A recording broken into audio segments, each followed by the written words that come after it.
சூரியன் வேணாமா? சூரியன் ஒதுக்கவே வேணாவா? ஐயா ஒதுக்கவும் வேணாம், ஒண்ணும் வேணாம். எங்களுக்கு கடவுளே ஓட்டு உரிமை அது வேற.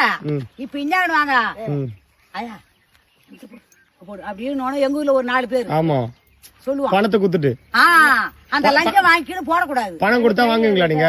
நாங்க பணம் 1000 ரூபாய் வருது ஐயா, மாசம் 1000. இப்ப ஓட்டுக்கு பணம் கொடுத்தா வாங்குவீங்களா? நாங்க ஒரு வீட்டுல வாங்குவோம் மாட்டோம். ஓட்டுக்கு பணம் வாங்க மாட்டீங்க? வாங்கலாம். இப்ப கொடுத்தாங்கன்னு வச்சுக்கா எங்க வீட்டு வாசலுக்கு வர மாட்டாரு. இப்ப ஐயா உதயசூரியன் வேணாமா? இப்போ சூரியன் தான் போட்டு. இப்ப விஜய் வந்திருக்காரு, விஜய்க்கு ஓட்டு போடுவீங்களா? அதேதான் எங்க வீட்டுல இருக்கிறவங்க பூரா சொல்றாங்க. விஜய்க்கு ஓட்டு போடுவீங்களா? போடுவோம். குடும்பத்துல விஜய்க்கு ஓட்டு போடுவாங்களா? எங்க குடும்பமே ஒரு 2 இது ஒரு 2 4 5 6 7 ஓட்டு 7 ஓட்டு என் பேரமாக்கா யாருக்கும் போடக்கூடாது. விஜய்க்கு தான் போடுவாங்களா? கூடதான் வருவோம். விஜய்க்கு தான் போடுவீங்களா? மூணு மரிமாவ விஜய்க்கு தான் போடுவீங்களா?